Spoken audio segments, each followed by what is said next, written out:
ദില്ലിയിൽ നിരീക്ഷണത്തിലുണ്ടായിരുന്ന ആൾക്ക് monkey pox അല്ലെന്ന് കേന്ദ്ര ആരോഗ്യ മന്ത്രാലയം. നിരീക്ഷണത്തിലുണ്ടായിരുന്ന ആളുടെ ഫലം നെഗറ്റീവാണ്. സംസ്ഥാനങ്ങൾ ജാഗ്രത തുടരണമെന്നും ആരോഗ്യ മന്ത്രാലയം അറിയിച്ചിട്ടുണ്ട്. വിവരങ്ങളുമായി ദില്ലിയിൽ നിന്നും സ്വാതി ചേരുന്നു. സ്വാതി, മങ്കി പോക്സ് എന്നുള്ള ഭീതി ഒഴിഞ്ഞുവെന്ന് പറയാനാകുമോ? എന്തൊക്കെയാണ് ആരോഗ്യ മന്ത്രാലയം മറ്റ് സംസ്ഥാനങ്ങൾക്ക് നൽകിയിരിക്കുന്ന ഒരു ജാഗ്രത?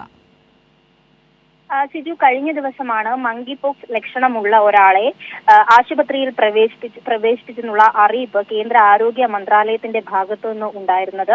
ഇന്നലെ ആ അറിയിപ്പിൽ ചൂണ്ടിക്കാണിച്ചത് ഈ ലക്ഷണമുള്ള ആളിപ്പോൾ ആശുപത്രിയിൽ നിരീക്ഷണത്തിലാണ്. മാത്രമല്ല, സാമ്പിളുകൾ പരിശോധനയ്ക്കായി അയച്ചിട്ടുണ്ട്. വലിയ ആശങ്കപ്പെടേണ്ട സാഹചര്യം ഇല്ല എന്നുള്ള തരത്തിൽ തന്നെയാണ് ഇന്നലെയും കേന്ദ്ര ആരോഗ്യ മന്ത്രാലയം അറിയിപ്പിൽ സൂചിപ്പിച്ചിട്ടുണ്ട്. ഇന്ന് ഇതുമായി ബന്ധപ്പെട്ട പരിശോധനാ ഫലം വന്നപ്പോൾ ഇയാൾക്ക് മങ്കി പോക്സ് അല്ല എന്നും നെഗറ്റീവാണ് ഉള്ളത് എന്ന തരത്തിലുള്ള വാർത്തയാണ് ഇപ്പോൾ പുറത്തു വന്നിട്ടുള്ളത്.